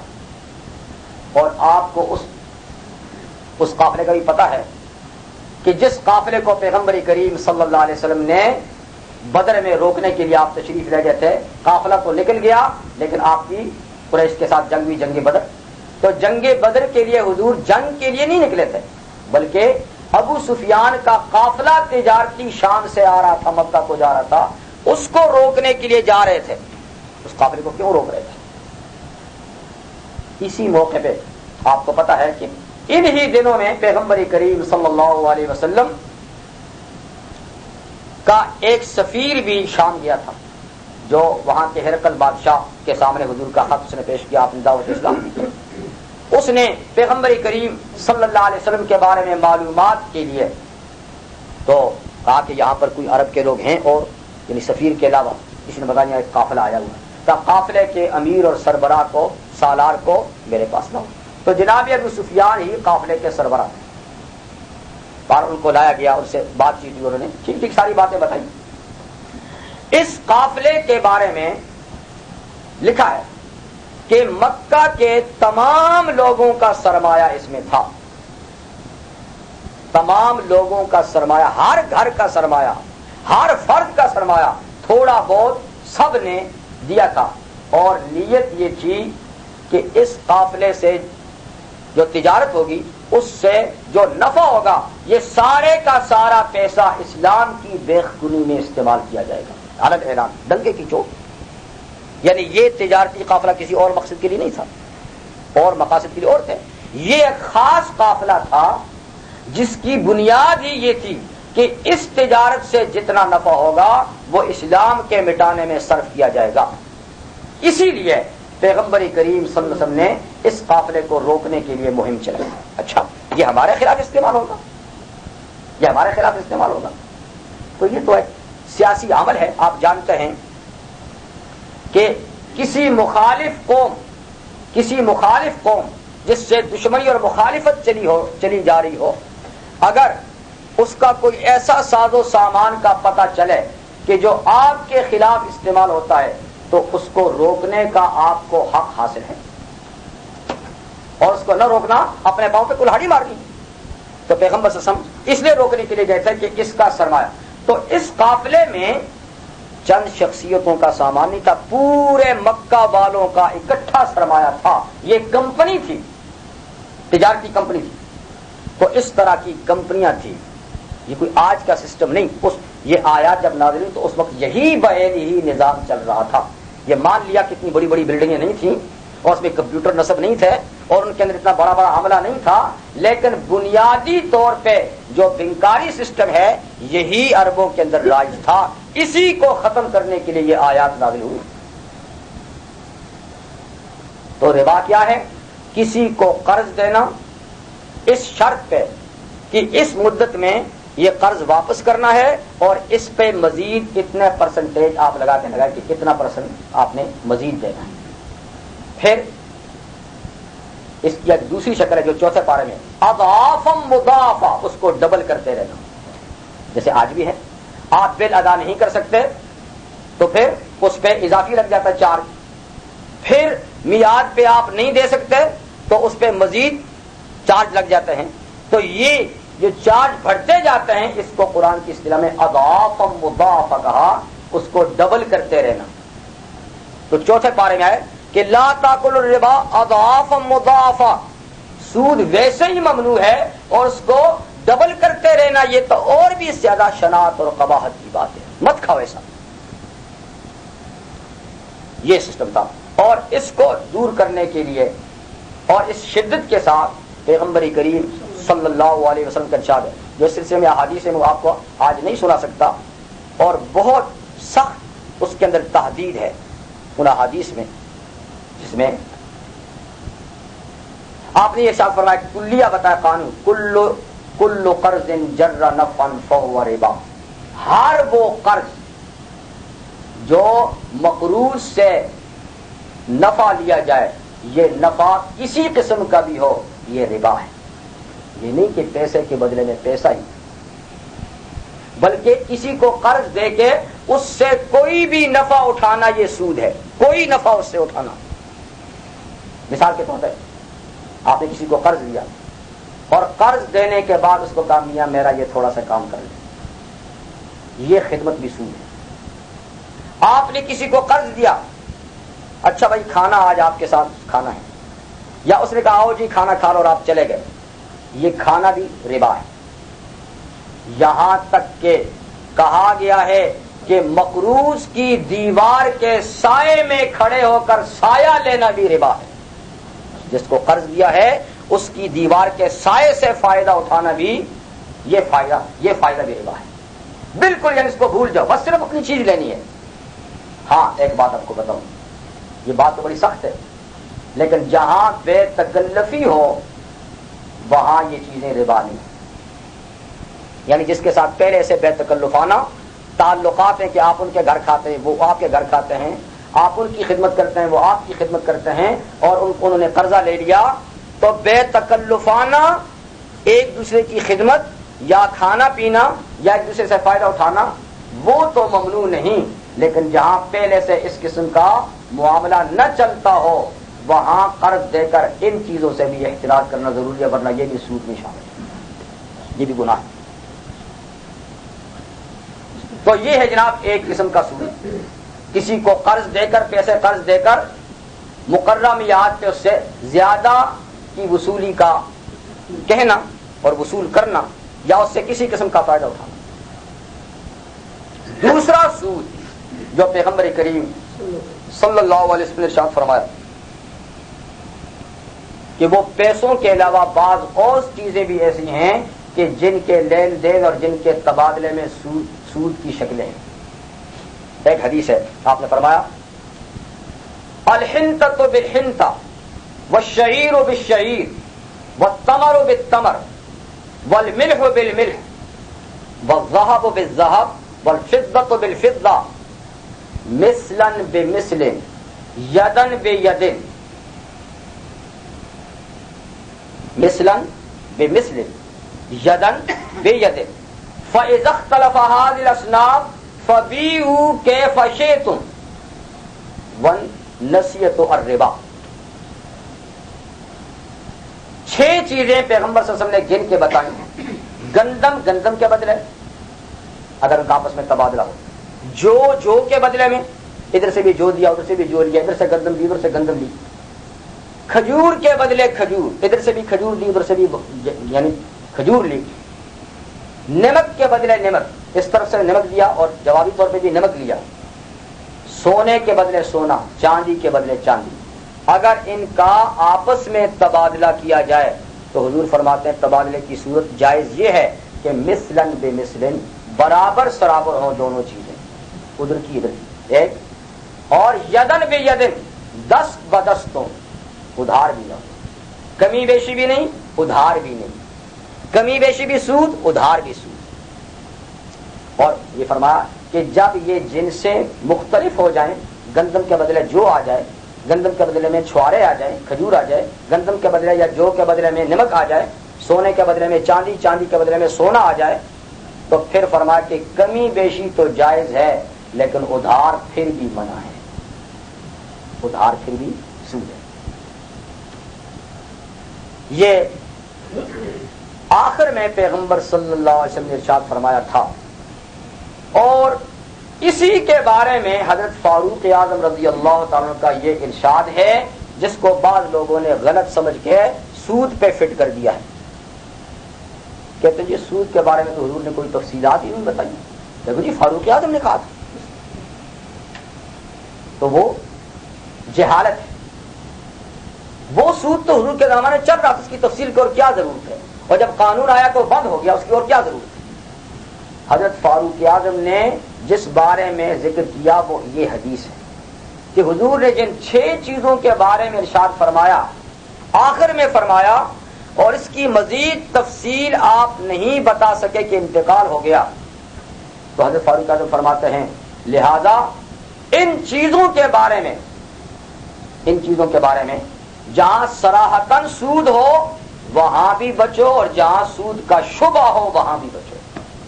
فداء الربا پر ریبا، فداء الربا پر ریبا، سود کو بھی چھوڑو اور سود کا جہاں اشتباہ ہے اس کو بھی چھوڑ دو۔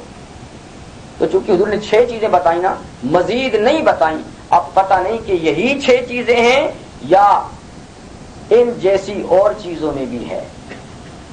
تو اب اس سلسلے میں فقہا کے مسلک مختلف ہیں، کیونکہ حضور نے تو یہی حدیث فرمائی 6 چیزوں کو گن کے بتایا، تو آل ظاہر جو حضرات ہیں جو ظاہر حدیث پہ عمل کرتے ہیں صرف اور علتوں اور اجتہاد کی تکلیف نہیں برداشت کرتے، وہ تو کہتے ہیں بھائی یہی 6 چیزیں، ان کے علاوہ باقی اس قسم کی چیزوں کو ان میں کوئی سود نہیں۔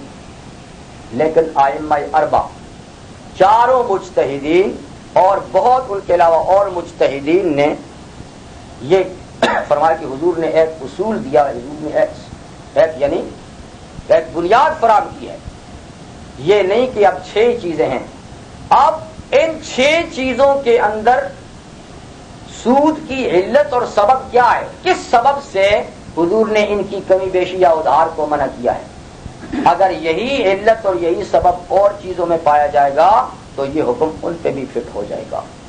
تو اس اعتبار سے مجتہدین نے اس میں علت کو تلاش کیا، تو ہر مجتہد کی ایک رائے ہوئی، اس میں امام ابو حنیفہ رحمہ اللہ اور امام احمد بن حنبل رحمہ اللہ کی ایک ہی رائے ہے، امام شافعی رحمہ اللہ کی الگ رائے ہے، امام مالک رحمہ اللہ کی بھی الگ رائے ہے۔ ہمارے نزدیک یعنی ہم احناف ہیں، ابو حنیفہ رحمہ اللہ نے اجتہاد کرتے ہوئے ان 6 چیزوں میں جو علت تلاش کی وہ علت ہے جنس اور کیل، جنس اور کیل، یعنی ہم جنس ہونا اور چیزوں کا ناپ اور تول سے بکنے والی ہونا، کیونکہ یہ ساری چیزیں جو ہیں یہ اس زمانے میں وزن یا ماپ سے بکا کرتی تھی، گندم بھی، جو بھی، کھجوریں بھی، سونا بھی، چاندی بھی، اب بھی ایسے ہی ہے، اب بھی تو ایسے ہی ہے۔ تو ماپ اور تول یعنی اصل علت ہے، لہذا اور بھی جو چیزیں وزن یا پیمانے میں ماپ کر بیچی جانے والی ہوں گی ان کے اندر بھی یہی حکم ہوگا۔ مثال کے طور پہ جو حکم گندم کا ہوگا وہی حکم چاول کا بھی ہوگا، کیونکہ چاول بھی ایسے دکھتے ہیں۔ تو چاول اگر تبادلہ کریں گے تو برابر برابر دینے ہوں گے اور ادھار بھی نہیں ہوگا۔ اسی طریقے سے مثال کے طور پر چنے ہیں، دالیں ہیں، وہ بھی تول کے بیچی جاتی ہیں، ایک ہی جنس کی دال کا اپنی جنس سے تبادلہ ہوگا تو یہ حکم ہوگا۔ اسی طریقے سے ساری چیزیں یہاں تک کہ گوشت ہے وغیرہ وغیرہ، تو ان چیزوں میں اگر وہی جنس کا تبادلہ جنس سے ہے تو آپ کو بالکل برابر سرابر یہ نہیں دیکھنا ہوگا کہ یہ تو پرانی گندم ہے یہ تو نئی ہے، پرانی گندم نہیں، یہ چاول پرانے ہیں یہ نئے ہیں، یہ جو اچھا ہے یہ پرانے ہیں، نہیں، آپس میں تبادلہ ہے تو یہ اچھے پرانے نئے وغیرہ کی بات نہیں، برابر دینا ہوگا۔ اچھے پرانے کا تبادلہ کرتا ہے تو آپ ان کو اور چیز سے بیچ دینا، اور چیز سے بھی بک سکتے ہیں، پیسوں سے بیچ دیں، ان پیسوں سے گندم خرید لیں۔ تو یہ ہے، یعنی ہمارے نزدیک جو چیزیں ایک جنس کی ہیں ان کا جب آپس میں تبادلہ کریں گے تو اگر وہ ان کی جنس بھی ہے کہ اور وہ ماپ اور وزن سے بکتی ہیں تو پھر ان میں یہ شرط ہے کہ ان کا تبادلہ فوری طور پہ کرنا ہوگا، ادھار بھی نہیں، اور برابر سرابر بھی ہوگا۔ لیکن اگر یہ دونوں شرطیں نہیں پائی جاتی، ایک شرط پائی جاتی ہے کہ جنس تو ایک ہے لیکن وہ وزن سے نہیں بکتی اور وہ ماپ کر بھی نہیں بکتی، لیکن جنس ایک ہے، مثال کے طور پر یہ قلم ہے اور بعین ہی اسی کمپنی کا یہی قلم ہے، اس کی ایک جنس ہے، جنس ایک ہے۔ اب اس میں یہ ہے کہ ایک ہی چیز ہو تو پھر جنس کا جنس سے تبادلہ ہو، پھر تو دونوں چیزیں نا، اور جنس کا جنس سے تبادلہ ہو، اس قلم کا دوسرے قلم سے تبادلہ ہو تو اس کے بدلے میں 2 قلم میں لے سکتا ہوں، لیکن ادھار پھر بھی نہیں، کیونکہ وہ بھی قلم ہے یہ بھی قلم ہے، جنس بدل گئی، یہ دوسرا ہے وہ دوسرا ہے، تو میں اس کے بدلے میں 3 بھی آپ سے لے سکتا ہوں، 4 بھی لے سکتا ہوں، 2 بھی لے سکتا ہوں، کیونکہ جنس ایک نہیں تو کمی بیشی ہو سکتی ہے، لیکن چونکہ جنس ایک ہے لیکن مکیلی موضوع نہیں، مطلب ناپ طور سے یہ چیزیں نہیں بکتی، گن کی بکتی ہیں، تو اس لیے ادھار تو نہیں ہوگا، کمی بیشی ہو سکتی ہے، اور دونوں چیزوں تو دونوں منع ہیں، ایک چیز ہو تو پھر ایک چیز منع ہو۔ بہرحال یہ چیزیں تو کمی پیش آتی ہیں لیکن بات آپ کو مسئلہ سمجھانا تو سمجھا دیا۔ امام شافعی رحمہ اللہ کے نزدیک یہ علت نہیں، ان کے یہاں اور ہے، امام مالک رحمہ اللہ کے یہاں یہ علت اور ہے۔ خیر بہرحال فقہاء کی اپنی آراء ہیں، تو جو جس مسلک کا ہو وہ اپنے مسلک کے مطابق ان چیزوں کے بارے میں معلومات کر کے عام تجارتی معاملات میں احتیاط برتے، کیونکہ یہ مسئلہ پیسوں کا تو سب جانتے ہیں، اس کا سود کا تو سب کو پتہ ہے، لیکن چیزوں کے اندر کے لین دین میں سود کا زیادہ لوگوں کو پتہ نہیں ہوتا، اس لیے وہ مسئلہ معلوم کریں، اور پھر جب کبھی ان چیزوں کے آپس میں تبادلے کی نوبت آئے تو تاکہ وہاں پر احتیاط کریں کہ یہاں سود منع ہے، کمی بیشی منع ہے، یہاں ادھار منع ہے۔ یہ تھا سود کی قسموں اور اس کی تعریف کے سلسلے میں مختصر سی بات، اور پیغمبر کریم صلی اللہ علیہ وسلم کے جو ارشادات اس سلسلے میں نے آپ سے ذکر کر دیا کہ وہ 50 سے بھی اوپر ہیں، 50 سے بھی اوپر ہیں، اور بہت سخت الفاظ میں آپ نے اس کی شناخت اور قباحت بیان کی ہے۔ بعض تو ایسے الفاظ ہیں کہ اس کو کہے بھی نہیں جا سکتے، کہے بھی نہیں جا سکتے، کہ آپ نے ارشاد فرمایا کہ سود کی کئی قسمیں ہیں، چھوٹی بڑی کئی قسمیں ہیں، اور جو کم سے کم ہے، اور یہ فرمایا کہ کسی نے اگر 1 درہم، 1 چونی، 1 کوارٹر سود کا لیا اور کھایا تو اس نے جیسے کہ بس وہ لفظ نہیں کہے جا سکتے، بدکاری کی، لیکن انتہائی شناعت کی بدکاری۔ آپ اس سے اندازہ لگائیں کہ اتنا سخت معاملہ ہے لیکن بس وہ اتنا نرم پڑا ہے کہ آج ہم اس سے چھٹکارے کے لیے کوئی کوشش نہیں کرتے، اور بس بہانہ کیا ہے، اور یہ کیا کریں، پورا سسٹم ہی ایسا، پورا سسٹم ایسا، تو آپ نے کچھ کا علاج تجویز کیا ہے، آپ نے کچھ سلسلے میں کوشش کی ہے، کوئی ہاتھ پاؤں مارے ہیں کہ صرف کیا جب بیماری عام ہو جاتی ہے تو لوگ علاج چھوڑ دیتے ہیں، یا یہ کہتے ہیں کہ اب تو بیماری نہیں ہے، یعنی سب لوگ بیمار ہو جائیں تو بھی علاج کی دریافت تو کرتے ہیں، کوشش کرتے ہیں کہ ہو سکتا ہے کچھ نہ کچھ ہو، تو کیا گناہ اگر بڑھ جائیں گے تو اس کو ہم گناہ نہیں کہیں گے؟ گناہ پھر بھی گناہ ہے، آپ بڑے ہیں گھٹے ہیں لیکن گناہ رہے ہیں۔ تو سود بہرحال آج معاشرے کے رگ و ریشے میں خون کی طرح سرایت کر چکا ہے، اور آج کے عقل مند جو در حقیقت کم عقل ہیں وہ اس کو موجودہ ترقی کے لیے ریڑھ کی ہڈی کہتے ہیں۔ ریڑھ کی ہڈی تو نہیں ہے، اور ریڑھ کی ہڈی کے لیے یہ گھن ہے۔ کیونکہ اس نظام میں بظاہر تو پھولا پھلا ہوا جسم نظر آتا ہے، لیکن در حقیقت یہ اندر سے پورے معاشرے کو چاٹ رہا ہے، پورے معاشرے کو چاٹ رہا ہے۔ آپ جانتے ہیں، میں اتنا ہی جانتا کہ یہ سسٹم کیا ہے۔ بینک قائم ہوتا ہے یا اور اس قسم کے مالیاتی ادارے قائم ہوتے ہیں، ایک شخص تو مشکل ہے، چند اشخاص مل کر اس کی بنیاد رکھتے ہیں، چند اشخاص مل کر اپنا تھوڑا تھوڑا 5-5 10-10 ہزار کا سرمایہ 20 جس کا جتنا ہوتا ہے اس میں ڈال کر بنیاد فراہم کرتے ہیں، اور پھر بینک لمیٹڈ ہو جاتا ہے، اور پھر قوم کو دعوت دی جاتی ہے کہ آپ اس میں ڈپازٹ کریں۔ اب وہاں پر ڈپازٹ جو ہے شروع ہو جاتے ہیں، ان کے تو بمشکل 1,00,000-2 لاکھ ہوں گے جنہوں نے بنیاد ڈالی، اور پھر باقی سرمایہ سارا پبلک کا ہوگا، وہ سارا سرمایہ پبلک کا ہوگا اور ان کے ہاتھوں میں ہوگا۔ وہ در حقیقت ان کے مقروض کہیں یا ان کے امین کہیں، یہ تشریح تو وہاں نہیں ہے کہ کیا ہے، یا تو ان کا سرمایہ ان کے پاس قرض ہے تو وہ مقروض ہیں، یا ان کے پیسے ان کے پاس امانت ہیں تو وہ امین ہیں۔ لیکن امین اور مقروض ایسے ہیں کہ ان بیچاروں کا 10 لاکھ 20 لاکھ کا جو سرمایہ پڑا ہے ان کو پوچھتا بھی کوئی نہیں، اور جن کا 1,00,000-2 لاکھ جنہوں نے بنیاد ڈالی تھی وہی کرتا دھرتا ہے، جس کو چاہیں جتنا دیں، جتنا سود اس پہ مقرر کریں۔ ان بیچاروں سے کوئی بھی نہیں پوچھتا کہ ہاں آپ کی کیوں رائے ہے، آپ تو صرف پیسہ جمع کریں ہمارے پاس، اور آپ کو یعنی بولنے کا حق نہیں، آپ کو صرف سالانہ ہم اتنا دے دیں گے، $3 پہ $4 پہ دے دیں گے، آپ خاموش دیں، باقی ہم جانیں۔ وہ اپنی مرضی سے پھر آگے سرمایہ دیتے ہیں، کس پہ؟ سود پہ دیتے ہیں، اور وہاں سے بھاری بھرکم سود آتا ہے، تو ان بیچاروں کو کتنا پرسنٹیج ملتا ہے؟ 3-4 جو بھی مقرر کیا ہے، باقی سارے کا سارا کس کو ملتا ہے؟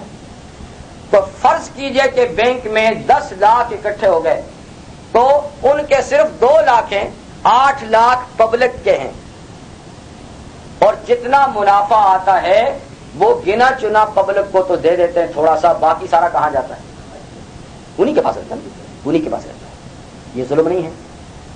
یہ بیچارہ بھی ساتھ ہے، چلو بھائی 3 تو ملتے ہی ہے نا، یہ تو کہتے ہیں 3 تو ملتا ہے، یہ بھی ٹھیک ہے، لیکن تمہیں کیا پتا ہے اگر وہ اسلامی نظام کے تحت بینک چلاتے تو تمہیں 3 نہ ملتے، تمہیں 10 ملتے، لیکن تم 3 پہ قانے ہو اور تمہارے ساتھ وہ ایسے ہی کھا رہے ہیں، اپنے حصہ کا بھی لے رہے ہیں اور تمہارے حصے کا بھی۔ تو اس لیے دیکھیے یہ نظام بظاہر تو بڑا اچھا لگتا ہے جی، لیکن در حقیقت اگر یہ صحیح معنی میں وہ منافع تقسیم ہونے لگ جائے تو پوری قوم خوشحال ہو جائے، لیکن نہیں، وہ تو چند سالوں کے اندر کہیں سے کہیں پہنچ جاتے ہیں، اور یہ بیچارے جہاں تھے وہیں ہوتے ہیں۔ بلکہ اگر خدا نخواستہ بینکرپسی ہو جائے، اور یہ بھی وہی کرتا ہے، یہ تو وہی کرتے ہیں، ان کو سارے چال آتے ہیں کہ آپ پورے کو ہڑپ کیسے کر لیں، نقصان ہو گیا ہم کیا کریں، اب نقصان بھی آپ سب بھگتیں گے، ان کا کیا ہوا؟ وہ آپ بھگتیں گے، ان کا کیا ہوا؟ انہوں نے تو پوسٹر لوٹ لیا ہے، اور یا پھر اگر کوئی خسارہ ہو گیا تو وہ انشورنس سے لے لیں گے، آپ کا پوچھنے والا کون ہے؟ اور کچھ ہو گیا تو اور ان کے پاس اسباب ہیں۔ تو یہ بظاہر بڑا خوشنما ہے، لیکن اندرون خانہ قوم کے لیے یہ بہت مضر ہے۔ ان کو چاہیے کہ قوم کا سرمایہ اکٹھا کریں اور قوم کو مضاربت کے طور پہ ان کا صحیح منافع تقسیم کریں، پھر دیکھیں گے نا سارے لوگ خوشحال ہو جائیں، یعنی جس کو قرضہ دیں وہ بھی مضاربت پر، اور جو نفع آئے وہ بھی مضاربت کے طور پہ سب میں برابر تقسیم کریں، نفع نقصان کے طور پہ، تو پھر ساری قوم خوشحال ہے، سرمایہ بھی بڑھے۔ لیکن نہیں، ایسا اس لیے نہیں ہوتا کہ وہ چند مہینوں کے اندر دولت مند بننا چاہتے ہیں اور وہ یوں رفتہ رفتہ دولت مند بننا پسند نہیں کرتے۔ تو یہ بہرحال ایک ایسا عجیب و غریب نظام ہے، اللہ تعالیٰ ہی مہربانی فرمائے، اور ان کے ہاں تو جائز و ناجائز نہیں، لیکن کم از کم ہمارے لیے تو یہ بہت بڑا شدید مسئلہ ہے، شدید مسئلہ ہے۔ ہمیں چاہیے کہ اس کا توڑ دریافت کریں، اور اس کے لیے بہرحال دنیا میں کوشش کی گئی ہیں اور ثمر آور نتائج نکلے ہیں، اور کئی ادارے تقریباً لگ بھگ 100 کے ایسے ادارے ہیں جو غیر سودی ادارے دنیا میں، جو سارے مسلمانوں کے لیے، غیر مسلموں نے بھی اس کے فوائد دیکھ کر انہوں نے بھی غیر سودی کاروبار شروع کیا ہے۔ تو 100 سے زائد ادارے کام کرنے کا مطلب ہے کہ یہ نظام قابل عمل ہے، یہ نہیں کہ قابل عمل نہیں، اور اس سے اچھے نتائج نکلیں، یہ نہیں کہ بینک کے مقابلے میں نتائج کمزور نکلے ہوں، لیکن پھر بھی اگر اس پہ توجہ نہ دی جائے اور اس سے امت کو چھٹکارا نہ دیا جائے تو یہ بڑے نقصان کی بات ہے۔ دوبارہ اللہ تعالیٰ توفیق عطا فرمائیں مسلمانوں کو کہ اس معاملے پہ وہ خاص توجہ مرکوز کریں۔ ہر کام کو کامیاب بنانے کے لیے شروع میں کچھ نہ کچھ تکلیفات ہوتی ہیں، کچھ قربانیاں دینی پڑتی ہیں، کچھ نقصان بھی برداشت کرنا پڑتا ہے، لیکن آگے چل کر پھر وہ اپنے ثمرات دیتا ہے۔ آج بھی ساری دنیا میں کوئی سودی نظام تو نہیں کہ ہے، آپ کے علم میں ایسے ملک ہیں کہ جہاں سودی نظام نہیں؟ کون سے ہیں؟ میں نے سنا ہے، مجھے ایسے تحقیق نہیں لیکن سنا ہے کہ رشیا میں سودی نظام نہیں۔ میں نے سنا نہیں بلکہ اخبار میں پڑھا تھا کہ چائنا میں بھی سودی نظام نہیں۔ اگر ان دو بڑے ملکوں میں سودی نظام نہیں ہے اور پھر بھی وہ اتنی ترقی کر سکتے ہیں تو پھر ان لوگوں کے پاس کیا جواب ہے جو کہتے ہیں کہ آج کے دور میں سودی نظام کے بغیر ترقی نہیں ہو سکتی، جبکہ تمہارے مقابلے میں اتنے بڑے بڑے ملک جو ہیں وہ اس نظام کے بغیر ترقی کر گئے۔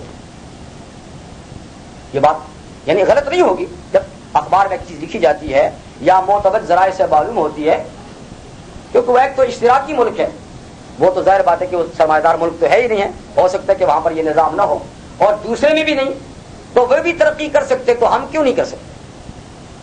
لیکن ایسے جنجال میں امت مسلمہ کو پھنسا کر رکھ دیا ہے کہ اب وہ نکلنے کا سوچتے بھی ہیں تو ان کو لیے رستہ، اور اس وقت تک جب تک کہ جہاد کی بنیاد پر پوری محنت اور کوشش سے اس سے چھٹکارا حاصل کرنے کی کوشش نہیں کریں گے تو یوں باتوں سے چھوٹ سکیں گے بھی نہیں۔ تو اللہ تعالیٰ بہرحال ہمارے نمائندوں کو، لیڈروں کو اور اس طبقے کے لوگوں کو توفیق عطا فرمائیں کہ وہ اس گناہ عظیم سے امت کو بچانے کے لیے کوشش کریں۔ ان کا پہلا گناہ تو انہی لوگوں پر ہے جو کوشش کر سکتے ہیں، نظام کو بدل سکتے ہیں پر نہیں بدلتے۔ باقی امتیں چونکہ مجبور ہیں، لیکن ہم کو بھی اپنی مجبوری اور غیر مجبوری کا ٹھیک ٹھیک اندازہ کرنا چاہیے۔ محض اپنی خوشحالی کی خاطر اس نظام کے ساتھ چمٹتے رہنا یہ اچھی چیز نہیں ہے، اس کا نتیجہ برباد ہوتا ہے۔ آدمی اپنے دور کے اندر ہی اس کا برا نتیجہ بھگت لیتا ہے، اور یہ میرا اپنا مشاہدہ ہے۔ میں نے خود کروڑ پتی لوگوں کو دیکھا ہے، کروڑ پتی لوگوں کو دیکھا ہے جن کے پاس آج کچھ بھی نہیں، اور اگر اپنے دور سے بات گزر جائے تو یہ حرام سرمایہ اولاد کی قسمت میں بھی نہیں ہوتا۔ اولاد ٹھیک رہے گی تو ان کی اولاد محتاج ہو جائے گی۔ بہرحال جس چیز میں اللہ نے برکت نہیں رکھی تو کسی نہ کسی وقت میں وہ نقصان کا باعث بنے، لیکن ہم آج برکت کا تو معنی جانتے بھی نہیں ہیں۔ برکت کیا چیز ہوتی ہے؟ ہم تو کثرت کا معنی جانتے ہیں، گنتے ہیں کتنے ہو گئے، برکت نہیں جانتے۔ اگر برکت کا مفہوم ہم سمجھ جائیں تو پھر مسئلہ ٹھیک ہو جائے گا۔ برکت کیا ہے؟ تھوڑے سرمایے سے سارے کام پورے ہو جائیں، یہ برکت۔ کثرت یہ ہے کہ لاکھوں سے بھی کام نہ نکلے، یہ بے برکتی ہے۔ لاکھوں سے بھی کام نہ نکلے، یہ بے برکتی ہے، اور تھوڑے سے کام نکل جائے یہ برکت ہے۔ مثال کے طور پر کسی کے پاس سرمایہ کم ہے تو اللہ تعالیٰ کی طرف سے آپ کو بتا، اس کے لیے مصائب بھی کم بھیجتے ہیں، اس کے حوصلے کے مطابق اللہ تعالیٰ بھیجتے ہیں، دکھوں سے محفوظ رکھتے ہیں، بیماریوں سے محفوظ رکھتے ہیں کہ میرا بندہ یہ علاج نہیں کرا سکتا، خاص طور پہ اس ملک میں تو علاج ایک مہنگی ترین چیز ہے۔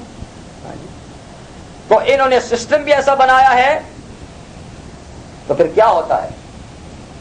وہ سارے کا سارا کہاں جاتا ہے؟ ڈاکٹروں کے پاس جاتا ہے، جو جدھر سے آتا ہے ادھر ہی جاتا بھی ہے۔ جن کے پاس زیادہ ہے ان کو دکھ بھی زیادہ ہیں، ان کو بیماریاں بھی زیادہ ہیں، ان کے بل بھی زیادہ ہیں، اور جن کے پاس نہیں ہے اللہ ان کو سلامت رکھے بیماری بھی نہیں آتی۔ یا آتی ہے تو اتنی ہلکی بھلکی سی کہ ایسے سی وی ایس سے جا کر تھوڑی سی گولیاں لے لو، وہی کھا، ڈاکٹر کے پاس جانے کی ضرورت نہیں۔ الحمدللہ مجھے 13 سال یہاں ہو رہے ہیں، ایک دفعہ صرف نزلے زکام کے لیے ایک ڈاکٹر کے پاس گیا ہوں، آج تک الحمدللہ نہیں گیا۔ اللہ تعالیٰ آپ کو بھی محفوظ رکھے، لیکن کوئی ڈاکٹر صاحب ہوں گے تو ناراض ہو جائیں گے کیونکہ قوم کی صحت کی دعا کرنا ان کے لیے نقصان نہ بنے۔ وہ تو جب دکان ڈالتے ہیں تو کہتے ہیں مولوی صاحب دعا کریں، دکان ڈالی ہے۔ تو میں نے کہا جی دعا کا مطلب ہے کہ قوم کی بیماری کے لیے دعا کریں۔ تو بہرحال میں نے کہا کہ زیادہ پھر یوں زیادہ جاتا ہے، ان کے پھر بل بھی زیادہ ہوتے ہیں، اور جس کے پاس کم ہے تو اللہ تعالیٰ اس کے لیے ایسے اسباب پیدا کرتے ہیں کہ اسے زیادہ دینا بھی نہیں پڑتا۔ اس لیے کثرت پہ خوش نہیں ہونا چاہیے، برکت پہ خوش ہونا چاہیے، برکت کی دعا کرنی چاہیے۔ اور پھر کثرت کے ہم متلاشی اس لیے ہیں کہ مال میں اضافہ کیوں چاہتے ہیں؟ تاکہ زیادہ عزت حاصل ہو، زیادہ آرام حاصل ہو، زیادہ راحت حاصل ہو۔ اسی لیے دن رات لگے کہ یہ بڑھے گا، مکان اچھا بناؤں گا، فرنیچر اچھا خریدوں گا، اور ساز و سامان، یہ ساری چیزیں تو سرمایہ سے خرید لیں گے لیکن راحت پھر بھی نہیں ملے گی۔ کیا ایسے لوگ نہیں ہیں کہ جن کے پاس یہ سامان سارے کے سارے وافر مقدار میں ہیں لیکن وہ بیچے نہیں؟ انہیں نرم بستر پہ رات کو نیند نہیں آتی اور ساری رات کروٹیں بدلتے رہتے ہیں، ہوتا کہ نہیں؟ بھائی آپ عمدہ کمرہ خرید سکتے ہیں، اچھی کارپٹ بچھا سکتے ہیں، بہترین بیڈ لگا سکتے ہیں، عمدہ کمبل لے سکتے ہیں، اچھی لائٹ لگا سکتے ہیں اور ڈیکوریشن کا سارا سامان کر سکتے ہیں، لیکن نیند آپ لا سکتے ہیں؟ یہ بھی کوئی مارکیٹ سے ملنے والی چیز ہے؟ ہاں جی۔ تو یہ سامان راحت ہے جس کے لیے تابڑ توڑ حملے کر کے ہم نے صحت کو بھی برباد کر دیا، 16 گھنٹے 20 گھنٹے کام، لیکن اس سے راحت نہیں مل رہی۔